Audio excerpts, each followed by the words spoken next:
Voilà, bonjour, bienvenue à cette deuxième séance de notre exploration du cycle de Jacob.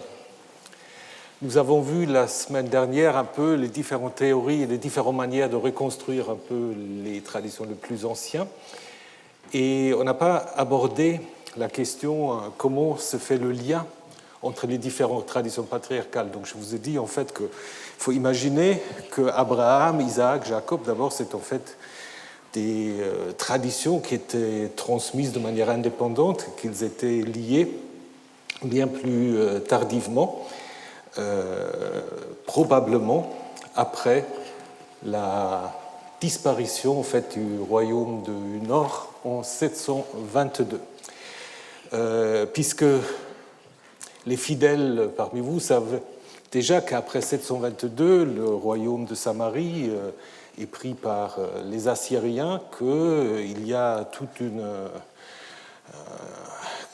un mouvement de réfugiés qui part du nord au sud et que les traditions du nord, en fait, vont arriver au sud. Et parmi les traditions du nord, il y avait l'Exode, mais il y avait certainement aussi la tradition sur Jacob. Donc il fallait l'intégrer dans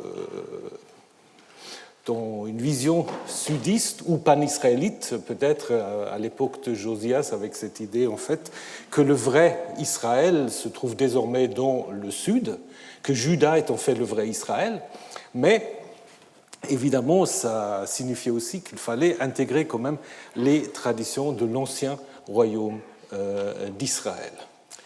Donc, cette combinaison des traditions des patriarches n'est possible qu'à partir de 722. Est-ce que ça a été fait tout de suite ou est-ce que ça a été fait un peu plus tard? Ça, c'est difficile de savoir. Toujours est-il que ce qu'on voulait faire, c'est de montrer que le Nord et le Sud ne sont qu'un seul peuple, et on a donc fait cette triade des patriarches. Ce qui est intéressant, c'est qu'il y a parfois quelques textes un peu bizarres qui font penser que d'abord vous voulez peut-être lier seulement Abraham et Jacob.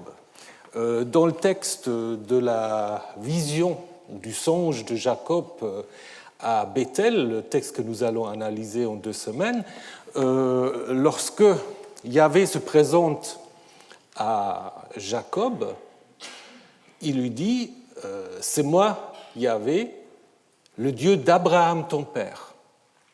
Ce n'est pas tout à fait juste, parce que le père de Jacob, maintenant, c'est Isaac. Et puis quelqu'un a rajouté « et le Dieu d'Isaac ». Donc, vous voyez que peut-être là, on a encore une trace de cela. De même que lorsque Jacob et Laban font alliance, ils disent que le Dieu d'Abraham et le Dieu de Nahor jugent entre eux, le Dieu de leur père, pareil. Et c'est seulement après, on trouve Jacob jura par la terreur d'Isaac, son père.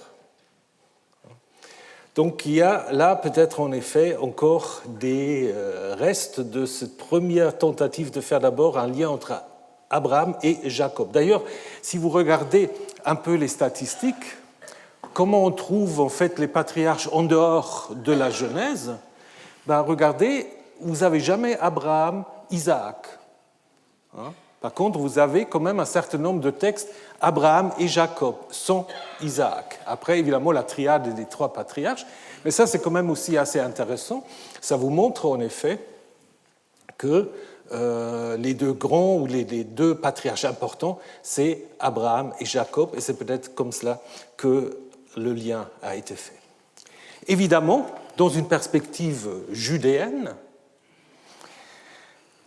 c'est Abraham qui reçoit la primauté et Jacob est placé en dernier. Théoriquement, vous aurez pu commencer aussi avec Jacob. Mais c'est en fait Abraham qui va être l'origine des patriarches. Donc, c'est un peu contre la réalité faite. la réalité des faits, à savoir la prééminence d'Israël sur Juda tout au long de leur existence parallèle. Maintenant, c'est Abraham qui devient le premier. Et c'est Abraham qui reprend dans son histoire un certain nombre de traditions de Jacob. Souvenez-vous, lorsqu'Abraham arrive de Haran, où il y a aussi Jacob, il arrive de Haran dans le pays, il passe par Sichem et il passe par Bethel, des lieux importants dans l'histoire de Jacob. D'ailleurs, on va l'analyser, vous savez que Jacob va changer de nom pour devenir Israël. Du coup, Abraham va aussi changer de nom, Abraham en Avraham. Bien que ça n'a pas beaucoup d'importance, on peut faire après toutes sortes de considérations théologiques, mais on s'est sans doute dit, si Jacob change de nom, il faut qu'Abraham change également de nom. Il y a la séparation entre Jacob et Laban, vous pouvez aussi penser à la séparation entre Abraham et Lot. Donc il y a beaucoup de choses qui sont mises en parallèle, donc avec l'idée de subordonner les récits sur Jacob à ceux sur Abraham. Cette fusion ne s'est pas faite une seule fois, ça s'est fait en fait en plusieurs fois, mais c'est un processus donc qui commence peut-être à la fin du 7e, 6e, 5e siècle, avec plusieurs étapes certainement. Donc, pour résumer ce que nous pouvons dire sur la formation du cycle de Jacob, nous avons, souvenez-vous, la tradition la plus ancienne, qui est difficile à reconstituer sur le plan littéraire, c'est la séparation de fils de Jacob, de fils de Laban. Donc c'était cette tradition qui se trouve derrière les chapitres 29 à 32 du livre de la Genèse, avec le Yabok un peu comme frontière entre des tribus araméennes ou des clans araméens et des clans israélites. Ensuite, nous avons vu que c'est probablement sur Jéroboam II, au 8e siècle, qu'on met en place une version sans doute déjà écrite de l'histoire de Jacob-Laban, mais déjà liée à celle d'Ésaü, pour en faire une sorte d'histoire nationale, une histoire qui réfléchit sur les liens entre les Israélites et les Araméens, Laban, mais aussi entre les Israélites et les Édomites, ce peuple dans le sud avec lequel on est souvent en conflit, mais peut-être avec lequel on partage, ou on a partagé à un moment donné, la vénération du même Dieu Yahvé, vous vous souvenez. Ensuite, l'histoire de Jacob est liée à celle des patriarches du Sud, avec donc des révisions, et finalement, et ça va être notre sujet d'aujourd'hui, la version sacerdotale de l'histoire de Jacob, qui est déjà évidemment en lien avec les autres versions sacerdotales des récits patriarcaux et aussi de l'Exode. Et tout à la fin, l'intégration de la fin de l'histoire sacerdotale, donc la mort de Jacob dans l'histoire de Joseph, je vous en parlerai dans un instant. Donc, arrivons donc maintenant à la version sacerdotale de l'histoire de Jacob. Celles et ceux qui s'intéressent à toute cette discussion sur l'origine du Pentateuque, de la Bible, vous avez sans doute entendu parler qu'il y a beaucoup de choses qu'on a mis en question, beaucoup de choses dont on n'est pas sûr par rapport à la reconstruction des différentes étapes. Par contre, en ce qui concerne l'existence des textes qu'on appelle sacerdotaux, alors on pourra se poser la question si c'est la meilleure désignation qu'on peut donner à ces textes, mais les textes qu'on appelle P comme prêtre, ça c'est en effet une sorte de pilier qui restait depuis maintenant quand même presque 200 ans de l'histoire de l'exégèse historique et critique. Donc, il y a un consensus qui consiste dans la reconstruction au moins d'un certain nombre de ces textes. Vous avez une place là, madame. Et donc, c'est en fait un style qui est assez répétitif, il y a un intérêt pour des indications chronologiques, vous avez un intérêt pour des thèmes rituels et sacrificiels, donc ça permet quand même de reconstituer le texte P. La question, évidemment, c'est comment est-on arrivé à reconstituer ce document P. Donc je vous fais une petite récapitulation. Et en fait, l'histoire, elle commence où? Elle commence au Collège de France. Elle commence au Collège de France avec un médecin, même pas un bibliste, un médecin qui s'appelle Jean Astruc. Bon, il y avait Spinoza, il y avait d'autres, mais Jean Astruc, en fait, il est le premier à préparer ce que l'exégèse va faire dans la suite. Donc, il était d'abord un professeur de médecine, je pense moyennement doué, d'après ce qu'on lit dans ses biographies. Donc, peut-être c'est pour cela qu'il s'est plus intéressé à la Bible. On fait moins du mal quand on s'intéresse à la Bible si on est mauvais chirurgien, mais enfin, peu importe. Il publie en fait en 1753 un livre qui s'appelle « Conjectures sur les mémoires originaux », dont il paroit que Moïse s'est servi pour composer le livre de la Genèse. En fait, qu'est-ce qu'il voulait faire? Il voulait en effet montrer, suite aux mises en question par Spinoza et d'autres, que Moïse a très bien pu écrire le livre de la Genèse, mais pas comme on imaginait avant, mais en distinguant en fait des documents, des mémoires, dit Astruc, que Moïse aura eu à sa disposition. Donc il écrit ce livre de manière anonyme. Peut-être qu'il avait peur d'être identifié, bien qu'il a été identifié assez vite, et peut-être qu'il avait peur de l'Église. Il dit aussi qu'il soumet sa théorie aux esprits éclairés, et il est aussi prêt à abandonner ces théories si on trouve en effet qu'elles sont fausses ou dangereuses. Mais peu importe, ce qui est important dans ce livre, c'est ça. C'est pour la première fois l'idée qu'on peut en effet distinguer des documents différents à l'intérieur du Pentateuque, plus précisément à l'intérieur de la Genèse. Il distingue en fait 4 mémoires qu'il appelle seulement A, B, C, D, et puis des fragments, ça va jusqu'à M. Mais ce qui est important, c'est qu'il va utiliser d'abord les noms divins Yahvé ou Jéhovah, comme on dit à l'époque, et Elohim, pour la distinction, et il va être un des premiers à montrer que les 2 premiers récits de la création, en fait, appartiennent à 2 mémoires différents. Donc il est vraiment précurseur, si vous voulez, de la théorie dite des documents, qui va ensuite, évidemment, trouver ces textes sacerdotaux.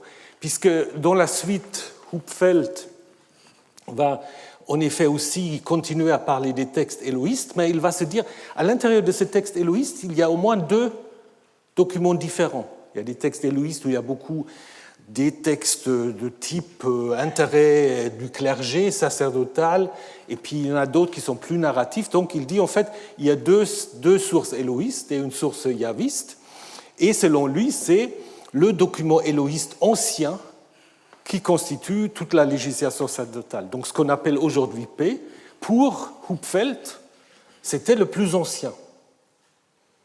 Alors qu'après, on est arrivé à dire c'est le plus récent. Comment ça s'est passé? Ça s'est passé par plusieurs enquêtes, plusieurs observations. Ça a commencé surtout avec un professeur à l'université de Strasbourg, Eduard Reuss, qui publiait aussi bien en allemand qu'en français, et qui, en effet, avait déjà cette observation que les prophètes ne semblaient pas connaître les lois du Pentateuque. Les prophètes du 8e, 7e siècle ne connaissent pas les textes législatifs du Pentateuque.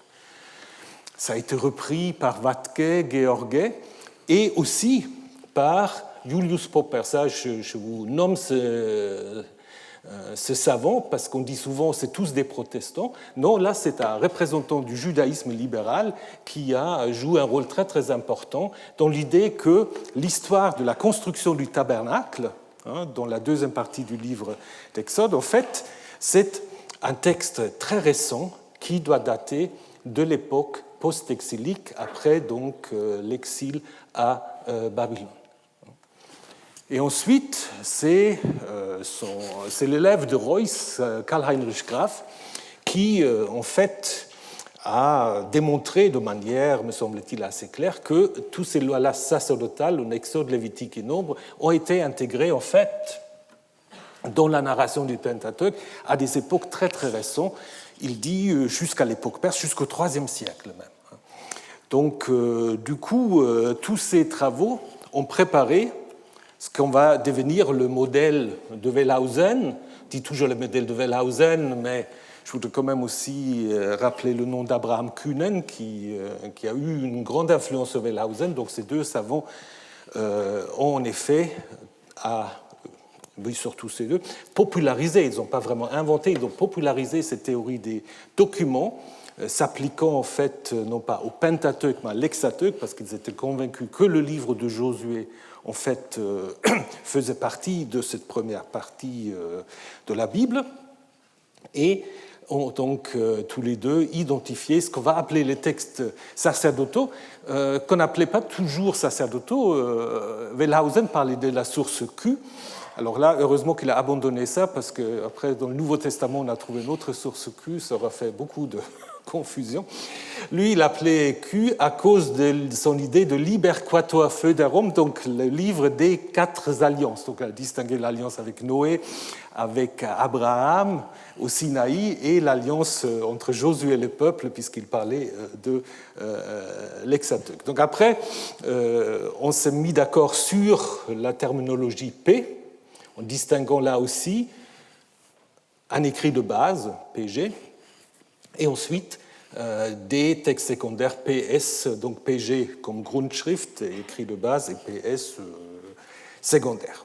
Donc c'est ça un peu le modèle de Wellhausen qu'on a enseigné jusqu'à dans les années 70, 80 du siècle dernier, que certains continuent à enseigner, mais bon, c'est pas très important. Donc même ceux qui l'enseignent plus, ils sont quand même d'accord que de dire aux alentours du début de l'époque perse, se met en place cet ensemble de textes sacerdotaux. Là-dessus, on est d'accord. Où on n'est pas d'accord, c'est sur 3 questions. Première question, bien qu'il y ait une majorité des gens qui pensent que c'est des textes du début de l'époque perse, il y a quand même un débat sur la date. Il y a un grand débat, et qui est intéressant, sur la fin. Où est-ce que ça s'est terminé, le premier document sacerdotal? Et puis, c'est tout de suite la 3e question. Est-ce que ce qu'on appelle P, est-ce qu'il faut le comprendre comme à l'origine un document indépendant, donc un rouleau, il n'y avait que les textes P, ou est-ce que P était d'emblée un travail rédactionnel, c'est-à-dire est-ce que les auteurs P ont pris des textes plus anciens auxquels ils ont rajouté leurs propres idées. Donc est-ce que c'est un document indépendant? Vous allez voir, ce n'est pas tout à fait la même chose, ou est-ce que c'est une rédaction?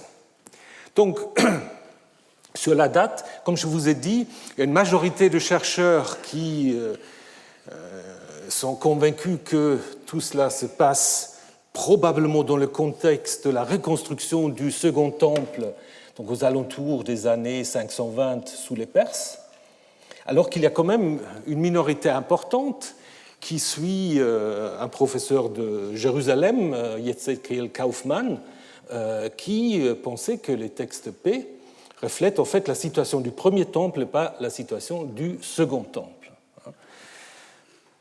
Ça change un tout petit peu par rapport à ce qu'on peut imaginer la visée politique de P, si on le situe dans un contexte national ou si on le situe dans un contexte de l'époque perse. Ce n'est pas tout à fait la même chose. Donc récemment, il y a eu un chercheur donc, israélien, Avraham Faust, qui est plutôt un archéologue, qui a essayé de redonner des arguments pour dire que P va être situé à l'époque de la monarchie ou des 2 monarchies, avec des arguments qui se veulent archéologiques, donc décisifs. Mais je vous ai déjà dit, l'archéologie est aussi une science de l'interprétation que l'exégèse. Mais je vous donne juste 2 exemples de son argumentation. Il dit en fait, selon le Lévitique, et ça c'est juste, si vous avez des récipients en argile dans lesquels il est tombé un souris mort ou je ne sais pas quoi, il faut les casser. Alors que si c'est en bronze ou en airain, on peut la récurer, on peut la nettoyer. Donc il dit, mais ça c'est typiquement premier millénaire, parce qu'après il y a beaucoup de poterie importée, et la poterie importée, elle coûte cher, on ne va pas la casser. Ça c'est le premier argument. Bon. Deuxième argument, c'est ce qu'on appelle les maisons à 4 pièces. En fait, c'est 4 pillar houses. Vous avez là un dessin. En fait, c'est 3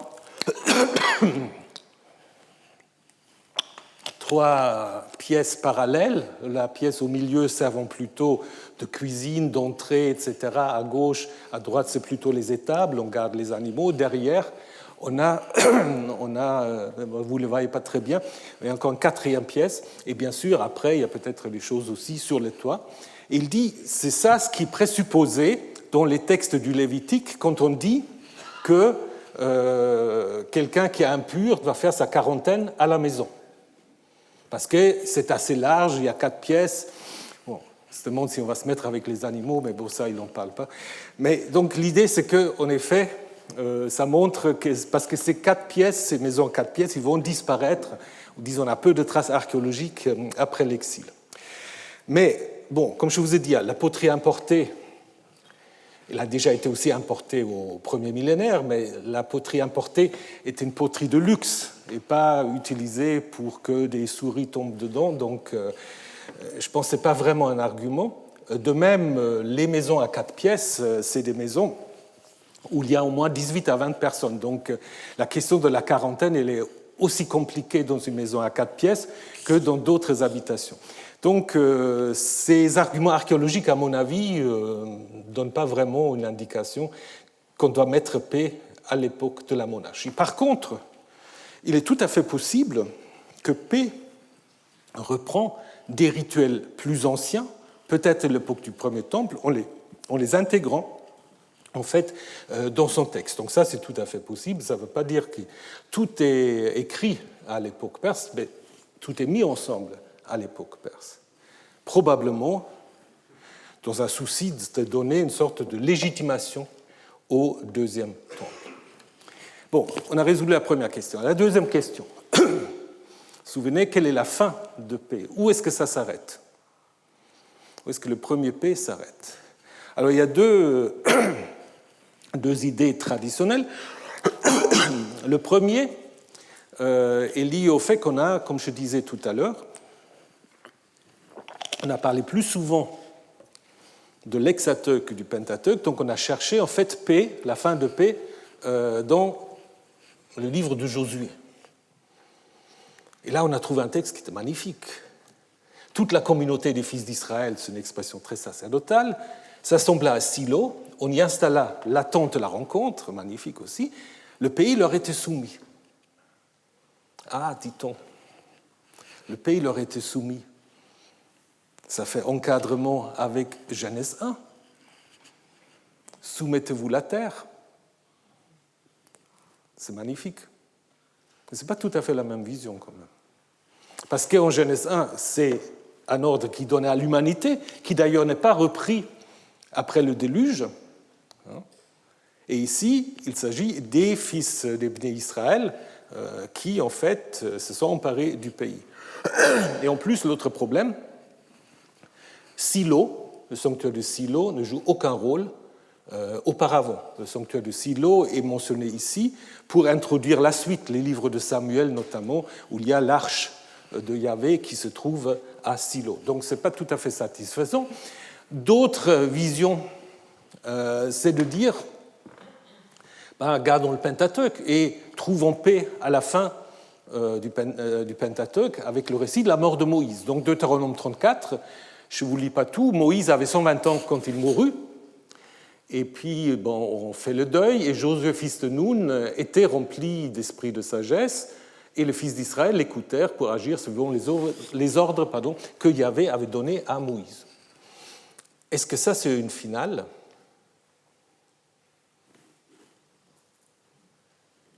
Pas vraiment, parce qu'en fait, on mentionne Josué à la fin, et donc les destinataires s'attendent quand même qu'on raconte maintenant l'histoire de Josué. Donc ça ne marche pas très bien. En plus, dans ce passage-là, il n'y a pas beaucoup d'expressions typiquement paix, à part peut-être cette idée que Moïse était fils de 120 ans, hein, mais qui fait un renvoi en fait à Genèse 3, où Dieu limite la durée de vie des humains à 120 ans. Donc c'est plutôt une sorte d'encadrement pentateuchal. Donc ça ne marche pas non plus. Alors, s'est-on dit, il faut probablement avoir un document P plus bref. Ça tient aussi mieux sur un rouleau. L'idée vient de Thomas Paula, qui dit en fait, P a très bien pu, la première version de P a très bien pu se terminer avec la construction du sanctuaire mobile et avec l'arrivée de la gloire de Yahvé, du cabot d'Adonai, dans ce sanctuaire. Et ça, c'est quelque chose, en effet, où on a des parallèles dans des récits de création, où le Dieu créateur, à la fin, reçoit un sanctuaire, ou demande qu'on construise un sanctuaire. Notamment dans Enuma Elish, mais aussi Baal et Yam, vous avez cette idée. Se pose alors la question, est-ce que pour P, on peut avoir cette finale, alors que les prêtres ne sont pas encore installés par Moïse, alors que les règles pour les sacrifices ne sont pas encore données. D'où l'idée qu'il faudrait peut-être aller un peu plus loin dans les livres du Lévitique et aussi abandonner cette idée que P est seulement narratif, que P peut être aussi inclure des rituels. Hein. Et donc l'idée de Tsenger, c'est de dire P peut s'arrêter au moment où Moïse a installé Aaron et ses fils comme prêtres, donné toutes les prescriptions pour les sacrifices les plus importants, et les prêtres sortent du sanctuaire, et puis la gloire de Yahvé apparaît à tout le peuple vit cela, ils crièrent de joie et ils se jetèrent face contre terre. Ce n'est pas trop mal comme conclusion. Donc ça, c'est une possibilité de dire que P va de Genèse 1 à Lévitique 9. Ou alors, comme Christophe Nion, aller un peu plus loin, jusqu'à Lévitique 16, avec le Yom Kippour, ce qui est à l'origine en fait un rituel de purification à la fois pour le sanctuaire et pour les fautes du temple, purification annuelle, avec cette idée, en fait, chaque année, on peut recommencer à zéro. On peut recommencer à zéro parce qu'on fait les rites de purification, et donc ça montrera une certaine vision du monde optimiste. Donc, je pense en effet, ces trois hypothèses, on peut les combiner. P peut aller, je pense, soit Lévitique 9 ou soit Lévitique 16, avec cette idée, comme je disais, que ça va de la création du monde jusqu'au temple pour le Dieu créateur, repris de P de manière tout à fait sophistiquée, avec déjà cette idée d'une création idéale qui est redéfinie avec le déluge, qui amène ensuite à redéfinir le monde via les trois fils de Noé, la lignée qui va mener de Sem à Abraham, l'alliance avec Abraham dans laquelle, et ça c'est important, Dieu se présente comme El Shaddai, la lignée Abraham, Isaac, Jacob, qui, via Lévi, va arriver à Moïse, et Moïse qui va devenir l'architecte du sanctuaire mobile, et aussi c'est lui qui va mettre en place, en fait, les différentes règles du culte sacrificiel.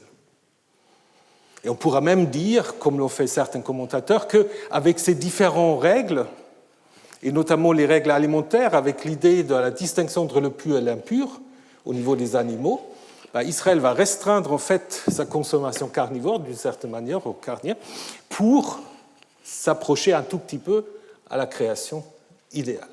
Donc cette idée, en fait, qu'il y a trois cercles, et ce que certains, Albert de Purie et bien d'autres, ont appelé le monothéisme inclusif de l'écrit sacerdotal. Avec cette idée, en fait, que le monde est construit en trois cercles. En trois cercles qui, en fait, se définissent par trois noms divins. Elohim, pluriel et singulier, c'est le Dieu de l'humanité, ou c'est les dieux de l'humanité, mais peu importe. Ensuite, El Shaddai, c'est ainsi que Dieu va se présenter à Abraham, mais aussi à Jacob, comme nous allons le voir, et qui concerne donc toute la descendance abrahamique, les Ismaélites, les Édomites et d'autres tribus arabes et Israël. Et finalement, le cercle interne, c'est Israël qui, via Moïse, en fait, a connaissance du vrai nom de Dieu, Yahvé, qu'il va tabouiser assez vite. Et donc pour P, contrairement, et nous allons le voir aussi tout à l'heure, contrairement à la tradition deutéronomique, il n'y a pas de problème avec les autres peuples à cause du fait qu'ils vénèrent d'autres dieux. Ce n'est jamais un souci. Alors on dit en Genèse 28, il ne faut pas épouser des Hittites, probablement parce qu'ils ne pratiquent pas la circoncision, mais on ne dit pas parce qu'ils vénèrent d'autres dieux. Ce n'est pas un souci. Alors que dans le Deutéronome, c'est constamment la préoccupation. Donc en fait, là, il y a un monothéisme qui intègre en fait les divinités des autres peuples, un peu, parfois presque comme ce qu'on peut avoir aussi en Égypte, où la diversité des dieux est parfois compris aussi comme en fait représentant l'essence divine d'une certaine manière. Là, c'est un peu ça. Avec ces trois cercles, on distingue, mais tout en reconnaissant que finalement, on est tous en fait liés par des généalogies, par aussi la vénération des dieux qui peuvent avoir des noms différents. Et ce qui est assez intéressant, c'est que cette idée en fait des trois cercles, on peut peut-être faire un lien avec au moins, non pas les Perses, mais au moins ce que Hérodote nous dit des Perses dans ses histoires. Donc il dit que les Perses en fait organisent aussi le monde en trois catégories. Il dit les nations voisines sont celles qu'ils estiment le plus, toutefois après eux-mêmes. Celles qui les suivent occupent le second rang dans leur esprit et réglant ainsi leur estime proportionnellement au degré d'éloignement, ils font le moins de cas des plus éloignés. Cela vient de ce que, croyant tout un mérite supérieur, ils pensent que le reste des hommes ne s'attache à la vertu que dans la proportion dont on vient en parler et que ceux qui sont les plus éloignés sont les pires ou les plus méchants, ça peut comment le traduire. Donc là aussi, il y a l'idée en fait d'organiser le monde autour de soi-même avec deux cercles. Donc, revenons à P. P va en effet interpréter les traditions anciennes, surtout en les liant. P est peut-être le premier à faire un lien entre l'histoire des origines du monde, l'histoire des patriarches et l'histoire de Moïse et de l'Exode.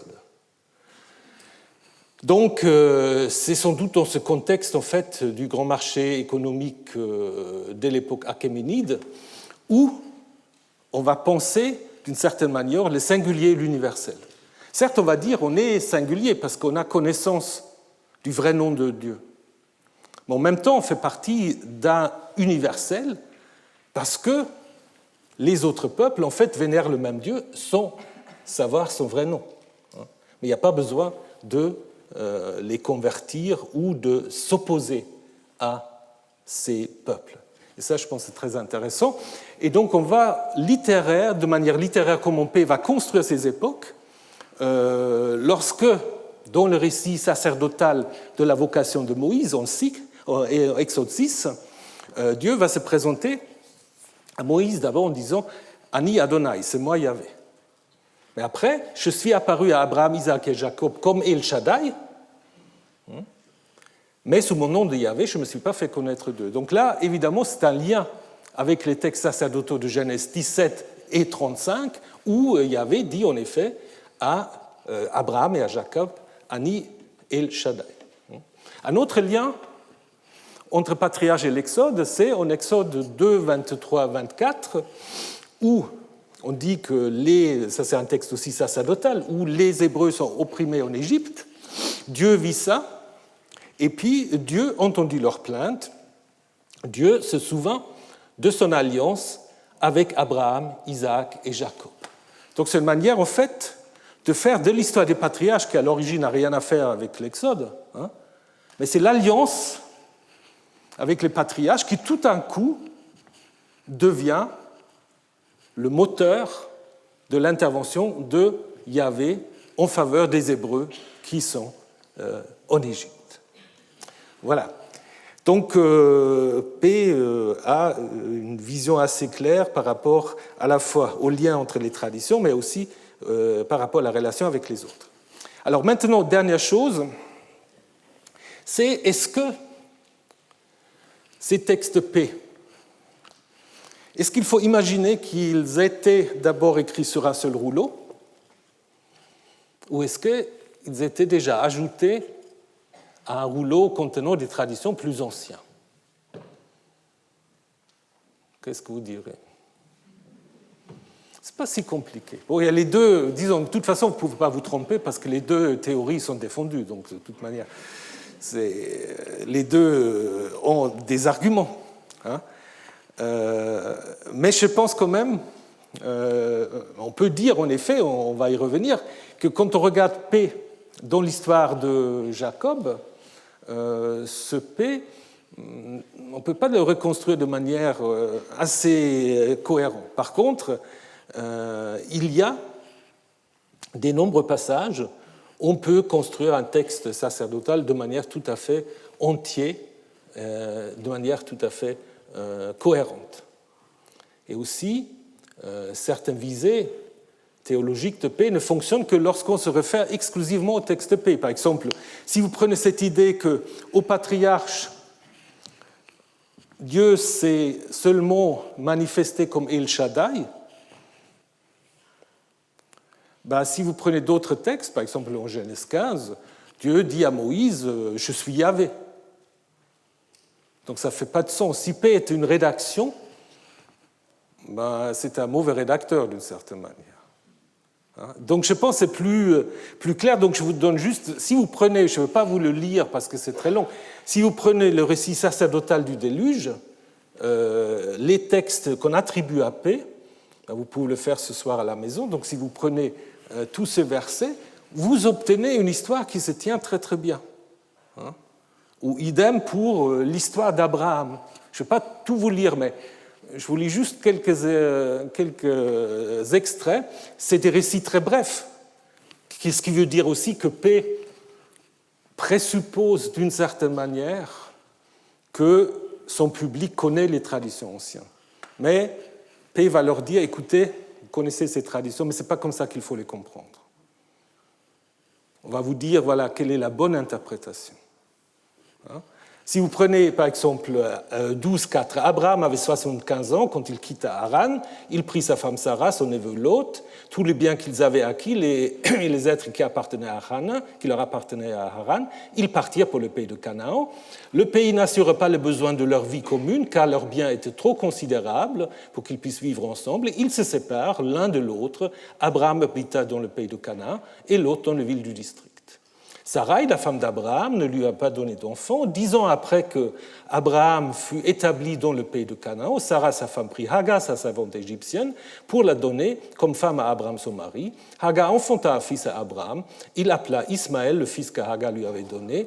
Abraham avait 86 ans quand Hagar lui donnait Ismaël, et ça continue ainsi.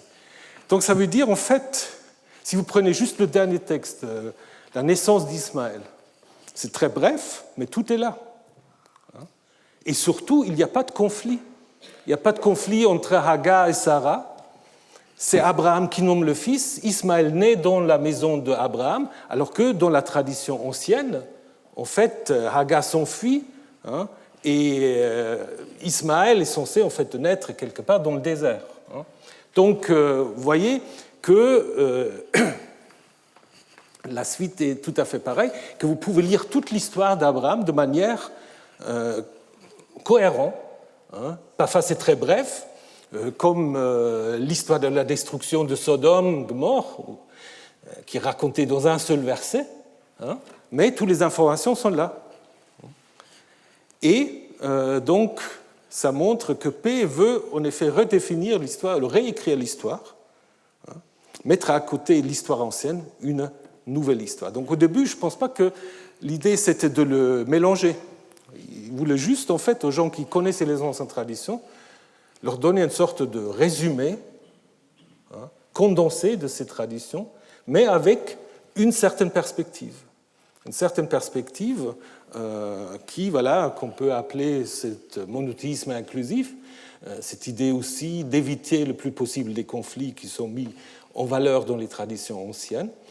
Et donc c'est seulement après coup qu'on a, au moment de la création du Pentateuque, qu'on a essayé de combiner les textes sacerdotaux avec les anciennes traditions, et puis en rajoutant encore des traditions plus récentes, parce que les textes P ne sont pas forcément les derniers textes du Pentateuque, loin de loin. Mais vous voyez que ça fait quand même une histoire qui se tient. Alors pour l'histoire de Jacob, c'est un peu différent, puisque nous n'avons pas toute l'histoire de Jacob. Pourquoi ? Alors on peut dire que les derniers rédacteurs du Pentateuque, pour toutes sortes de raisons, ont préféré de mettre l'accent sur les traditions plus anciennes. Peut-être P lui-même n'était pas très intéressé à la figure de Jacob, qu'il était plus intéressé en fait à la figure d'Abraham, et n'a retenu en fait de Jacob trois grands thèmes ou deux grands thèmes. La question des intermariages, ça c'est un souci important, et la question de la révélation, du changement de nom, de la révélation de Jacob de Dieu à Jacob à Bethel. Et puis aussi la mort donc de Jacob. Voilà, on va regarder un peu ces textes. Premier grand texte sacerdotal, c'est cette question autour des femmes hittites de Ésaü. Alors, donc, il faut reprendre une partie de Genèse 26, 27 et puis 28.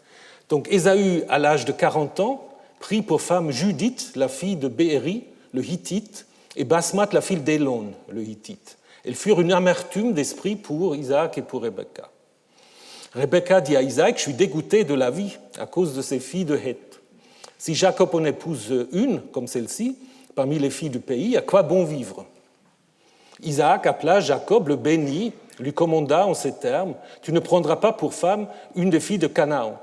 Mets-toi en route pour Padamaran, pour la maison de Bethuel, le père de ta mère, et prends pour femme là-bas une des filles de Laban, le frère de ta mère. Que El Shaddai te bénisse, qu'il te fasse fructifier et qu'il te multiplie afin que tu deviennes une assemblée de peuples, qu'il te donne de la bénédiction d'Abraham, ton père. » Donc là, c'est la même chose qu'on a vu tout à l'heure, la bénédiction d'Abraham, ton père. Alors on peut dire c'est l'ancêtre, mais c'est comme Abraham, ton père. À toi et ta descendance, avec toi, afin que tu possèdes le pays où tu te trouves comme immigré, que Dieu a donné à Abraham. Isaac envoya Jacob, il alla à Padan-Aram vers Laban, fils de Bethuel, l'araméen, frère de Rebecca, la mère de Jacob et d'Ésaü. Ésaü vit qu'Isaac avait béni Jacob et l'avait envoyé à Padan-Aram pour qu'il prenne là-bas une femme. En le bénissant, on lui avait commandé en ces termes, « Ne prends pas pour femme une des filles de Canaan. » Jacob écouta son père et sa mère, il alla à Padan-Aram. Ésaü vit que les filles de Canaan étaient mauvaises aux yeux d'Isaac, son père. Ésaü alla vers Ismaël et prit pour femme Mahalat, fille d'Ismaël, fils d'Abraham et sœur de Nevaïot, en plus de ses femmes. Alors, c'est très intéressant. D'abord, vous observez que là, Isaac bénit Jacob et Ésaü ne réagit pas. Et puis, Ésaü aussi, d'une certaine manière, écoute ses parents. Bon, il ne va pas répudier ses anciennes femmes, mais il prend une femme qui apparemment trouve grâce à ses yeux. Bon, prenons d'abord le début. Donc, premier verset, là, qui est à la fin du chapitre 26, mais qui était certainement l'introduction de cette histoire, où on constate que Ésaü se marie à l'âge de 40 ans, comme d'ailleurs aussi Isaac, on va le voir la semaine prochaine, à l'âge de 40 ans. Donc, du coup, Isaac, selon la chronologie P, a 100 ans, parce qu'Isaac a 60 ans lorsque Jacob et Ésaü naissent, donc il va avoir 100 ans à ce moment-là. Alors, ici on parle des Hittites. Évidemment, ce n'est pas les Hittites du deuxième millénaire de l'Anatolie. C'est un terme général qui, sans doute, est dû à une utilisation assyrienne où Khati devient un terme archaïque pour désigner l'ouest de l'Empire, souvent un peu en parallèle avec Amurru, avec les Amorites. Alors, ce qui est intriguant, par contre, c'est les noms qui sont donnés là. Parce que Judith, Yehudite, elle ne fait pas très hittite. C'est la judéenne. Curieux. Après, Béhéri, c'est aussi le nom du père d'Osée. Basmat, bon, c'est aussi une des filles de Salomon. Élon, sans doute en lien avec le bélier, c'est aussi un nom qui est porté par un juge de la tribu de Zaboulon. Donc tous les noms aussi sont en effet des noms israélites ou judéennes, ou disons des noms qui peuvent aussi être portés par des israélites judéennes. Surtout Yehudite, ça fait quand même très bizarre au début de ce texte. Donc ce verset pose beaucoup de problèmes parce qu'en Genèse 36, on a une autre liste des femmes de Ésaü. On retrouve Basmat, mais Basmat, maintenant, il est devenu la fille d'Ismaël et la sœur donc de Nevaïot. En Genèse 36, on trouve Ada, Oholivama, qui ne sont pas du tout mentionnés, en 26-34. Donc là, on trouve encore une autre différence. Le premier des pères est hittite, l'autre il est hivite. Bon, ça c'est peut-être déjà un problème qu'on trouve aussi dans la transmission du texte de 26, parce que certains manuscrits font déjà cette distinction. Mais donc, il faut se poser la question, comment on peut expliquer cette différence? Est-ce que c'est une confusion dans la transmission? Est-ce que l'auteur de Genèse 26, il ne savait plus très bien comment les nommer, ou est-ce qu'il a eu recours à une certaine ironie en choisissant pour les Hittites en fait des noms bien judéens ou israélites, ou alors, et ça c'est l'interprétation qui fait Genèse 27-46, où Rebecca dit à Isaac, je suis dégoûté de la vie à cause de ses fils, à cause de ses filles de Heth. Donc là maintenant, les deux femmes ont apparemment le même père, Heth, ou alors Heth c'est un gentiliste, donc c'est différent si vous regardez le verset précédent. Et surtout, ce qui est intéressant, c'est que ces femmes sont en effet identifiées aux filles du pays. Si Jacob, en effet, pose comme une des filles de pays. Et ça, peut-être, ça pour vous donner clé de lecture pour Genèse 26, parce que, du coup, Genèse 27 peut refléter, en fait, derrière l'idée de Hittite, simplement ce conflit qui est bien attesté dans les livres d'Esdras-Néhémie, où ceux de la Gola qui reviennent dans le pays veulent surtout pas se mélanger avec ce qu'on appelle alors le peuple du pays. Là, on a les filles du pays. Donc, du coup, le fait que ces filles portent des noms judéennes ou israélites pourrait en effet refléter que c'est en fait un problème un peu interne entre la Gola et ceux qui n'ont pas été en effet exilés. Alors, comme je disais déjà, il n'y a aucun conflit entre Jacob et Ésaü quant à la bénédiction. Cette bénédiction est donnée à Jacob sans qu'on explique, il n'y a pas de tension, Ésaü ne réagit pas. Et donc la vision ici, c'est que Ésaü, il peut se marier ou il doit se marier à l'intérieur du deuxième cercle. Donc vous vous souvenez de ce qu'on avait dit sur les différents cercles. Donc Ésaü va se marier à l'intérieur du deuxième cercle. Donc ce qu'il fait en fait à la fin, en prenant une fille d'Ismaël, qui est justement fils d'Abraham. Alors que Jacob, étant dans le premier siècle, il faut qu'il trouve une femme à l'intérieur de ce premier cercle, donc dans sa parenté mésopotamien. Mésopotamien, sans doute, Mésopotamie du Nord, parce que Jacob est envoyé à Padan Aram. Ça, c'est un terme qu'on trouve seulement dans les textes sacerdotaux, mais qui correspond un peu à ce qu'on dit en Genèse 24 et ailleurs, comme Aram Naharaim, donc Aram des deux fleuves, et que la traduction grecque, la Septante, en effet traduit par Mésopotamia. Donc, sans doute, c'est situé pour paix à peu près là où se trouve aussi Haran. Il y a peut-être même un lien, on peut peut-être faire un lien avec l'acadien Padanou, le sentier, le chemin, alors que Haranou a une signification similaire.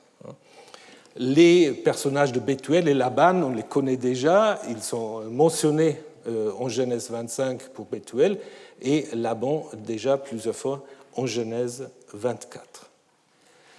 Nous avons vu tout à l'heure que pour P, le Dieu qui se présente à Abraham, qui se présente à Jacob, il se présente comme El Shaddai. Donc, expression qui se trouve que dans les textes P ou des textes qui dépendent de P, et ensuite souvent dans les livres de Job, mais dans le livre de Job sous la seule forme de Shaddai. Alors, qu'est-ce que c'est El Shaddai? Certains pensent à l'acadien Shadou, la montagne, d'autres à l'hébreu Sadé, le champ. Knauf, par exemple, dit, mais c'est la même chose. En fait, c'est un dieu qui arrive des steppes ou des endroits difficiles à cultiver. On a peut-être quelque chose aussi déjà Ougarit, où on aura soit El Shaddai ou El dans le désert chasse. Ce qui est intéressant, c'est ici le verbe chasser, puisque si vous pensez à Ésaü, il y a peut-être aussi un petit lien. Donc là, on aura en fait cette idée que El Shaddai est un dieu du désert ou des régions difficilement cultivables avec des animaux difficilement domptables, donc ce qu'on va appeler parfois le maître des animaux, donc la divinité en fait qui contrôle ce qui est indomptable. Il y avait d'autres hypothèses. À un moment, c'était très populaire de faire un lien avec Shaddaïm, les mamelles, les seins, et donc de voir si derrière El Shaddai il y avait même une divinité féminine, mais le terme El ne va pas très bien avec ça. El est évidemment aussi associé à la fertilité. L'étymologie rabbinique, Shaddai, c'est lui qui se suffit à soi-même, donc chez comme relatif et dai, et certainement spéculation théologique, mais qui a peut-être déjà influencé la vocalisation des massorètes. Ça, c'est possible. Et finalement, la Septante qui traduit par Pantocrator, donc ce qui en fait a influencé les traductions que vous avez dans la plupart des Bibles en français, le Tout-Puissant. Alors que dans la Genèse, c'est intéressant, dans les textes grecs, souvent, ce n'est pas traduit. Souvent, on dit ton Dieu ou mon Dieu. On peut aussi faire encore un lien avec les Sadaïn, qui arrivent dans une inscription de Der Allah, qui apparemment sont des divinités inférieures, ou une attestation de El Sadai ou Sadé dans une inscription des environs de Taïma, donc dans une variante arabe à Taïma. Donc l'idée de paix, c'est d'utiliser ce nom comme pour identifier la deuxième cercle, mais en même temps, peut-être aussi en lien avec Ismaël, peut-être aussi Ésaü, Édom, ou les descendants de Ketura, pour en fait rappeler d'une certaine manière ou tenir compte du fait qu'il y a des tribus arabes qui peut-être vénéraient de telles divinités. Donc ce n'est peut-être pas une invention de toute pièce, mais qui se base en effet sur ces observations. Donc je pense que c'est aussi un observateur. Donc la bénédiction comprend une triade de bénir, rendre fertile et multiplier, qui se retrouve aussi déjà pour l'humanité en Genèse 1, pour Noé et ses fils, et aussi pour Ismaël. Donc nous avons vu que cette bénédiction souligne la continuité avec la bénédiction d'Abraham. L'expression Eretz Megurecha, donc le pays où tu séjournes comme immigré étranger, c'est aussi un terme typiquement paix.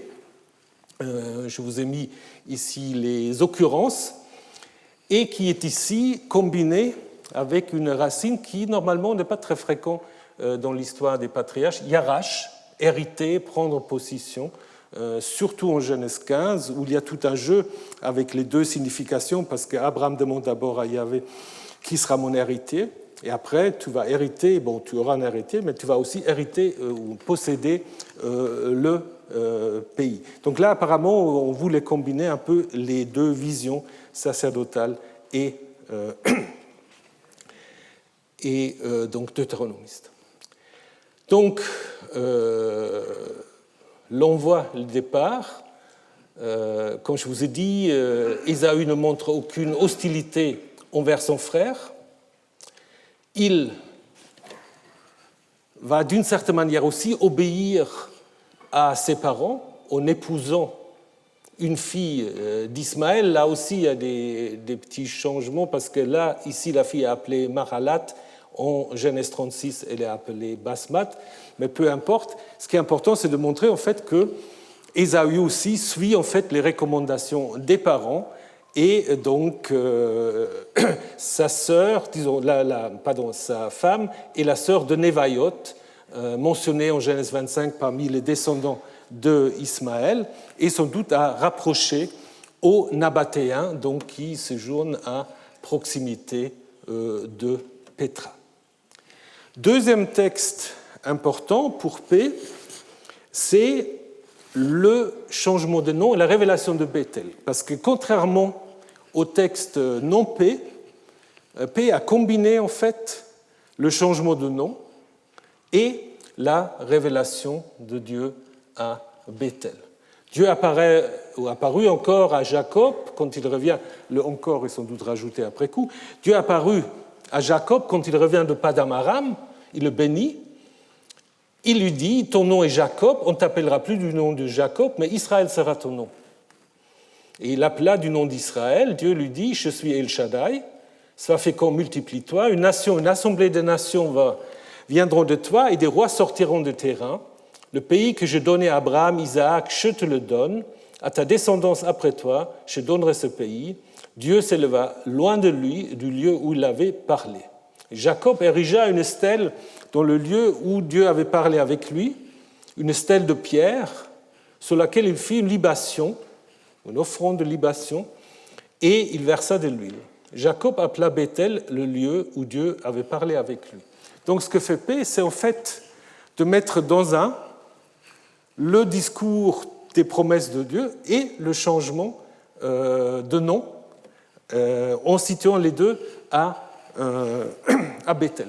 Donc d'abord, vous pouvez comparer les liens entre Genèse 28 au niveau de la bénédiction d'Isaac à Jacob et ce que Dieu lui dit maintenant en Genèse 35. Donc, en fait, d'une certaine manière, la bénédiction, donc c'est aussi une manière pour P de faire un lien entre les deux textes. Donc, la bénédiction de Isaac, d'une certaine manière, s'accomplit ou est confirmée par le discours divin, avec un plus, ce que Isaac n'avait pas dit, des rois sortiront de tes reins. Ça fait penser évidemment à l'alliance avec Abraham, où il y avait justement aussi cette annonce de Dieu à Abraham en 17:16, où vous avez le Malchim Mimecha Itzu. Donc, pour Abraham, ces rois pourraient inclure aussi des rois édomites. Évidemment, pour Jacob, il ne peut s'agir de la royauté israélite ou judéenne. C'est peut-être aussi cela, cette annonce-là, ou cette annonce a été peut-être provoquée d'une certaine manière par ce changement du nom de Jacob en Israël, changement en fait qui n'est pas expliqué. Dans le récit ancien, en Genèse 32, on va donner une étymologie populaire, on va dire que tu t'appelles Israël parce que tu as combattu avec Dieu, avec El. Ici, on dit simplement tu t'appelles Israël. Mais donc Israël fait penser à une nation, d'où peut-être aussi du fait l'idée qu'en 35, on ajoute au verset 11 ces rois qui vont sortir de toi. En ce qui concerne l'attitude de paix vis-à-vis du sanctuaire de Béthel, là aussi c'est intéressant parce que pour paix, en fait, il y a un ou deux sanctuaires légitimes qui sont le temple de Jérusalem et probablement aussi le Garizim. Les deux grands sanctuaires à Sichem ou à Jérusalem. Et on a l'impression, au moins c'est de la théorie de Konrad Schmid, que P, en fait, reconnaît l'importance de Béthel, tout en cherchant en fait, de dire, oui, ça c'est la tradition ancienne, Béthel n'est pas vraiment un sanctuaire. Et comment il fait ça? Il fait ça de manière assez subtile en disant, Dieu parle, et puis il se lève, il monte au ciel. Et c'est seulement après que Jacob va nommer le nom du lieu Béthel. Mais Dieu n'est plus là. Ce n'est plus la maison de Dieu. Et on ne donne d'ailleurs pas l'étymologie de Béthel, contrairement à Genèse 28, 10 à 20. Dieu est déjà au ciel. Donc, c'est un lieu important, Jacob peut bien le nommer, mais ce n'est plus vraiment le sanctuaire. Encore que Jacob y fait une libation. Mais la libation, en fait, dans les textes sacerdotaux, il faut qu'elle soit accompagnée d'un sacrifice, d'une hola ou d'une mincha, mais ici, il fait une libation tout seul. Comme si c'était pour dire, ce n'est pas tout à fait complet. Donc, peut-être vous voulez montrer que Béthel n'est plus un sanctuaire à part entière. Donc, c'est un lieu important, on ne peut pas nier l'importance de la tradition, mais en même temps, on dit, c'était à l'époque, c'est un moment important de révélation divine, mais il ne fonde pas un culte, il ne fonde pas un temple comme c'est le cas en Genèse 28, 10 à 20, comme nous allons le voir en 2 semaines. Ensuite, par rapport au fils, c'est aussi raconter c'est pas raconter, on donne une liste. On donne une liste des 12 fils. Il n'y a pas là de conflit entre les femmes. C'est construit en chiasme. Donc, on a Léa au début, sa servante Silpa à la fin, au milieu, Rachel et sa servante Bilha. Donc, d'une certaine manière, cette liste qui est posée juste avant la notice sur la mort d'Isaac est en effet de montrer que la volonté de bénédiction d'Isaac s'est réalisée. Jacob est maintenant à la tête d'une grande famille, avec 4 femmes, 12 fils, une fille qu'on a oubliée, Shépé, on ne veut pas trop en parler ou on ne parle pas. Donc, voilà. Et c'est pour cela, après, on va raconter tout de suite l'histoire de la mort d'Isaac et son enterrement. Jacob arriva chez son père Isaac, à Mamré, Kiryat Arba, c'est Hébron, où avait séjourné Abraham Isaac. Les jours d'Isaac furent de 180 ans. Isaac expira, il mourut, fut réuni aux siens, âgés comme les du jour, ses fils Ésaü et Jacob l'ensevelirent. Donc il se trouve à Mamré Hébron parce qu'il doit être Isaac, parce qu'il doit être enterré pour paix dans le même tombeau, dans le tombeau d'Abraham, et on donne l'âge à sa mort, 180 ans. Alors maintenant, j'ai une question pour les mathématiciens entre vous. D'un côté, je trouve ça très séduisant, mais en même temps, je ne sais pas quoi en faire. Lothar Ruppert, dans son commentaire, il dit que c'est très intéressant si vous regardez en fait les âges des 3 patriarches. Abraham 175, Isaac 180, Jacob 147.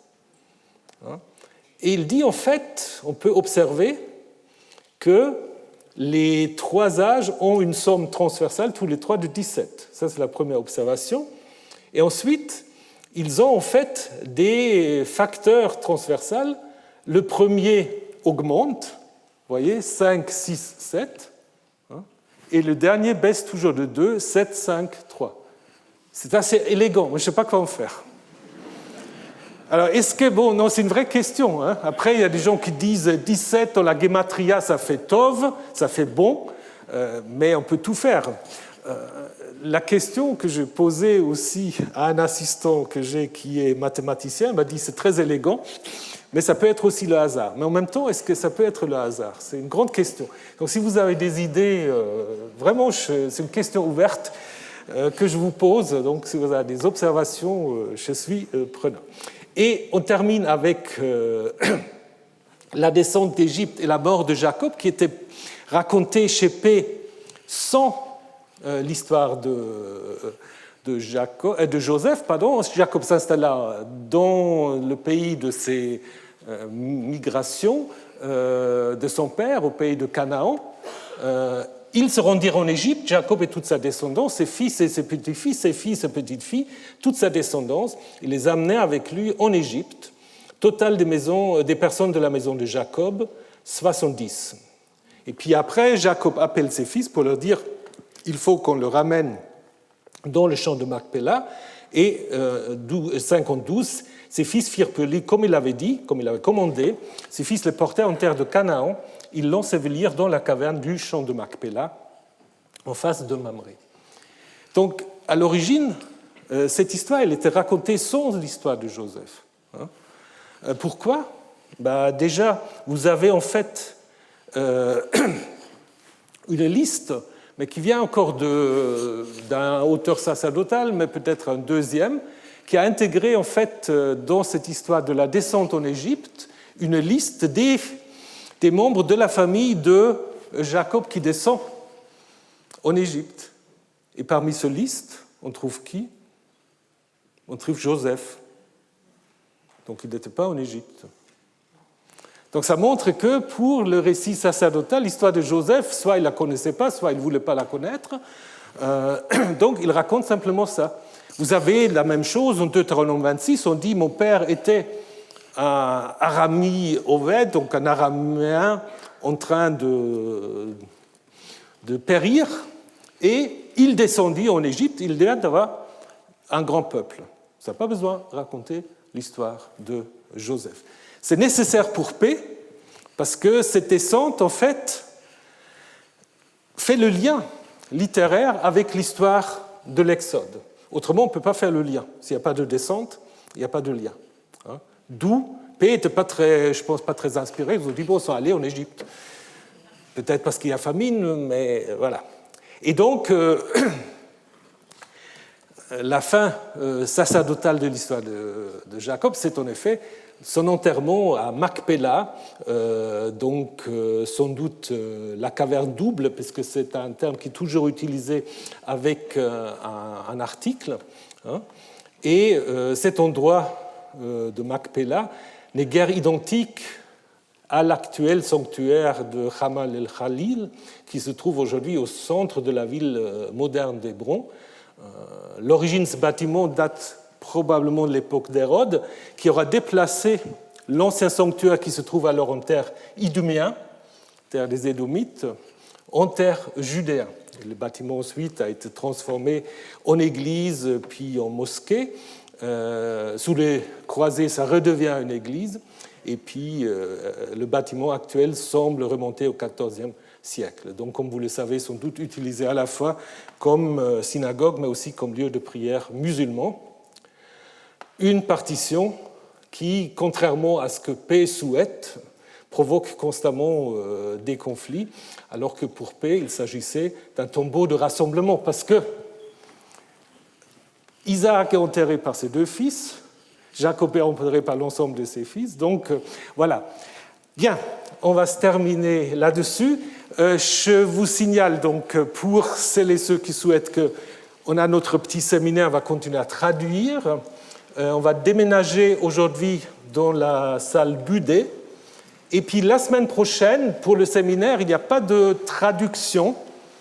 Il y a en fait une présentation d'une chercheuse postdoc qui est au Collège de France, Martina Weingartner, qui a écrit sa thèse qui vient d'être publiée sur l'impertinence de Jacob. Donc, si vous voulez tout savoir sur l'impertinence de Jacob, vous pouvez rester la semaine prochaine, même si vous ne savez pas l'hébreu. Donc, le séminaire sera en effet consacré à cela. Donc, à la semaine prochaine et bonne journée.